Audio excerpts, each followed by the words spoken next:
Magandang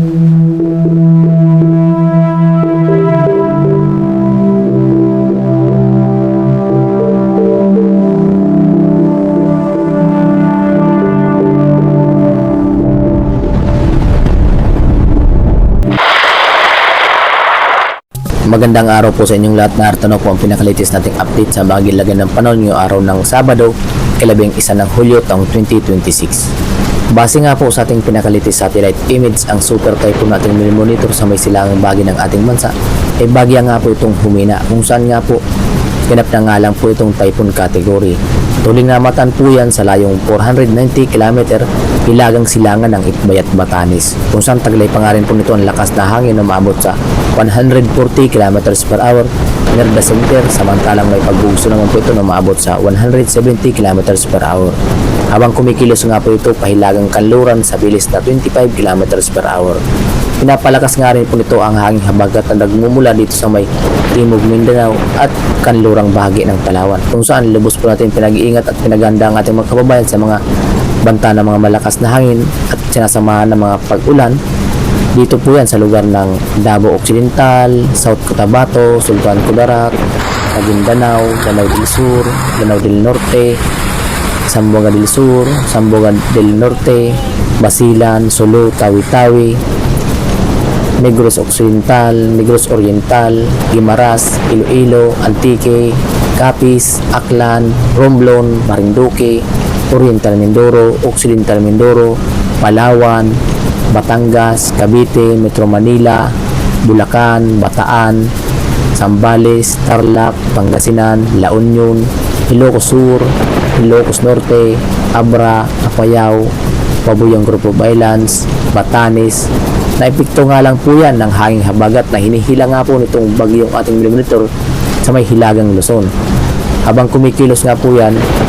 papalabas ng ating Philippine Area of Responsibility. At dahil nga po sa epekto nga rin po nitong bagyo na hagip pa nga rin po ang Luzon, sa kasalukuyan nga po may nakataas pa rin po tayong wind signal,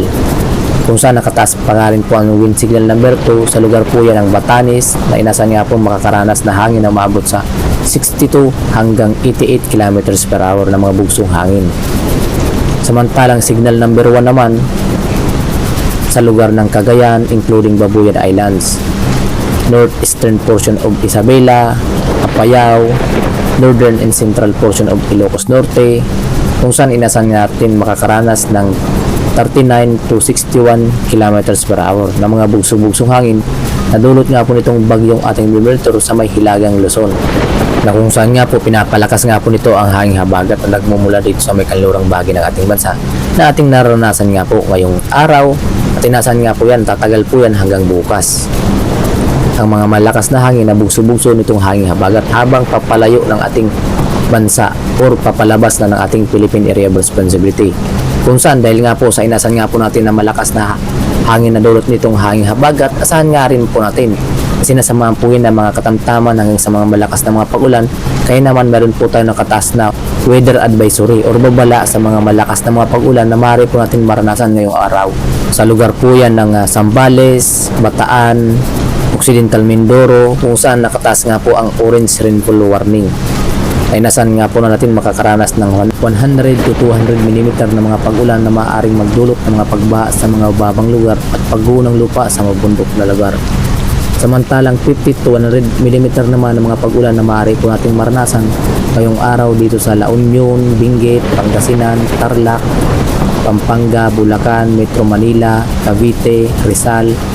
Laguna, Batangas, Oriental Mindoro, Romblon, Aklan, Antique, Palawan na makakaranas nga po yan ng 50 to 100 mm na mga pag-ulan, kung saan localized flooding nga po ang ating inasahan o mga banta ng mga biglaang pagbaha sa mababang lugar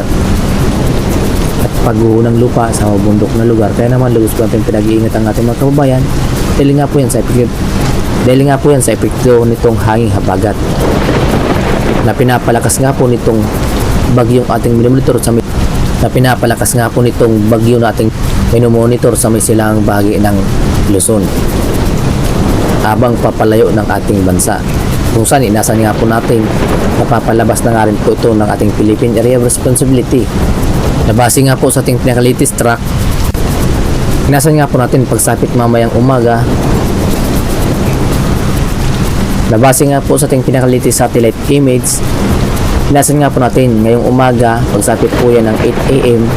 ay posible na nga po itong nasa labas na ng ating Philippine Area of Responsibility at nanatili sa typhoon category habang kumikilos nga po ito pahilagang kanluran sa bilis na 25 km per hour. Bagya nga po itong bumilis-bilis na ang kanyang pagkilos, kaya naman inaasahan nga po natin na mas mabilis nga po itong makakalayo ng ating bansa at Philippine Area of Responsibility sa mga susunod na mga oras. Kaya naman maging alerto lang po tayo at maging updated na kung saan nga po habang papalayo na ng ating bansa at papalabas naman ang ating Philippine Area of Responsibility ang Typhoon Inday, may kasunod nga po ito na low pressure area nating monitor sa may silangang bahagi ng ating bansa, especially dito sa may silangang bahagi ng Mindanao po ang kanyang pagdidevelop. So kaya patuloy rin po ang aming pagmonitor kung ito nga po ay magiging ganap na bagyo o malulusaw na lamang sa mga susunod na araw. Kaya naman maging alerto lang po tayo sa mga panibago naming ulat panahon naming lalabas dahil nga po mayroon pa rin po tayong minomonitor na panibagong low pressure area na kasunod nga po itong Typhoon Inday na palabas na ng ating Philippine Area of Responsibility, kung saan nga po inasan nga po natin ngayong umaga pagsapit ng 8 AM na nasa labas na nga po ito ng ating Philippine Area of Responsibility ang Typhoon Inday. Samantala habang nasa labas ito ng ating Philippine Area of Responsibility, patuloy pa rin po ang palakas nito ng hanging habagat na nagmumula nga po dito sa may kanlurang bahagi ng ating bansa at tinatawag nga po natin yan na southwest monsoon or hanging habagat. Kaya naman asahan pa rin po natin ang mga pag-ulan na dulot nga po nitong hanging habagat habang papalayo na ng ating Philippine Area of Responsibility, especially dito sa may kanlurang bahagi ng Luzon. Kaya naman maging alerto pa rin po tayo dahil sa nagbabanta pa rin ang mga pagbaha at pagguho ng lupa sa mga bundok na lugar at sa mga babang lugar kung saan inasan nga po natin na magpapatuloy po yan bukas. Hanggang bukas po yan ng linggo. Kaya naman hanggang sa Lunes. Kapag ito ay nakalayo na ng ating Philippine Area of Responsibility, siya naman paglapit nitong low pressure area dito sa may silangang bahagi ng Mindanao, kung saan posible nga itong pumasok ng ating Philippine Area of Responsibility.